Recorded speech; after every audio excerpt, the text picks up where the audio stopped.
Assalamualaikum warahmatullahi wabarakatuh. Baik, di sini saya selaku perwakilan dari kelompok 1 akan menjelaskan tentang konsep media pembelajaran PAI. Yang pertama adalah pengertian media pembelajaran. Kata media berasal dari kata Latin yang merupakan bentuk jamak dari kata medium, yang secara harfiah berarti perantara atau pengantar. Dalam bahasa Arab, kata media atau perantara disebut dengan kata jamak. Jadi secara bahasa, media berarti pengantar pesan dari pengirim kepada penerima pesan.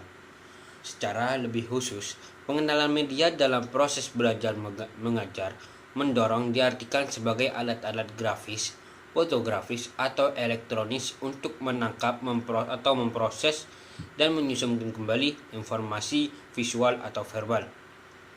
Menurut Ashar, media pendidikan memiliki ciri-ciri umum sebagai berikut. Yang pertama adalah media pendidikan memiliki pengertian fisik yang dewasa. Yang kedua adalah media pendidikan memiliki pengertian non-fisik yang dikenal sebagai software. Yang ketiga adalah penekanan media pendidikan terhadap pada visual atau audio. Yang keempat adalah media pendidikan memiliki pengertian alat bantu pada proses belajar baik di dalam maupun di luar kelas. Yang kelima adalah media pendidikan digunakan dalam rangka komunikasi dan interaksi guru dan peserta didik dalam proses belajar mengajar.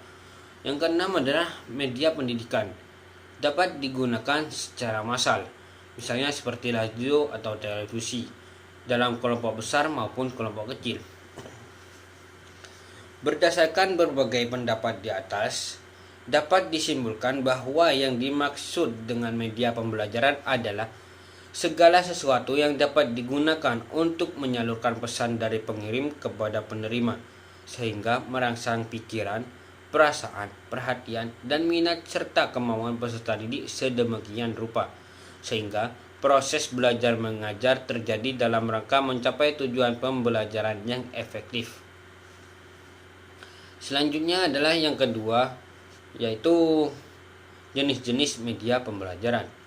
Media pembelajaran PAI pada hakikatnya banyak pendidik dapat saja menggunakan jenis media yang sesuai dengan kebutuhan pembelajaran.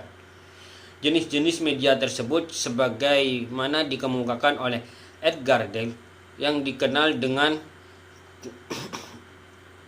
kerucut pengalaman atau count experience. Klarifikasi jenis media menurut pengalaman Dale, media berdasarkan pengalaman belajar yang akan diperoleh oleh peserta didik, mulai dari pengalaman belajar langsung, pengalaman yang dapat dicapai melalui gambar, dan pengalaman belajar yang bersifat abstrak. Yang pertama adalah dilihat dari jenis media dibagi dalam 3. Yang pertama adalah media auditif. Media auditif adalah media yang mengandalkan kemampuan suara seperti radio atau rekaman gitu loh. Yang kedua adalah media visual adalah media yang hanya mengandalkan indera penglihatan. Yang ketiga adalah media autovisual. Media autovisual adalah media yang mempunyai unsur suara dan unsur gambar. Dan seterusnya akan dijelaskan oleh teman saya. Terima kasih. Saya akan melanjutkan dari pemateri Lutfi. Di sini saya akan membahas yaitu jenis-jenis media pembelajaran PAI. Di sini jenis-jenis pembelajaran PAI yang kedua yaitu dilihat dari daya input. Dilihat dari daya input, media dibagi dalam yang pertama yaitu media dengan daya input luas dan serentak. Yang kedua, media dengan daya input yang terbatas oleh ruang dan tempat. Yang ketiga yaitu media untuk pengajaran individual. Yang ketiga, dilihat dari cara bahan pembuatannya. Yang pertama yaitu media sederhana. Yang kedua yaitu media kompleks.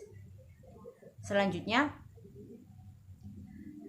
sesuai operasional penerapan media pembelajaran sesuai dengan mata pelajaran pendidikan agama Islam. Antara lain, yang pertama yaitu media pembelajaran Al-Quran dan hadis. Yang kedua adalah media pembelajaran akidah dan akhlak. Yang ketiga yaitu media pembelajaran fikih. Yang keempat yaitu media pembelajaran sejarah kebudayaan Islam. Yang nomor 3 yaitu hal-hal yang dapat dipertimbangkan dalam pembelajaran pendidikan agama Islam. Yang pertama yaitu kita harus kesesuaian media dengan tujuan pembelajaran. Yang kedua, media tepat guna. Yang ketiga yaitu kondisi peserta didik. Yang keempat yaitu ketersediaan. Yang kelima, biaya. Dan yang terakhir, keterampilan operasional. Mungkin itu saja yang dapat saya dan Lutfi sampaikan. Kurang lebihnya mohon maaf. Wassalamualaikum warahmatullahi wabarakatuh.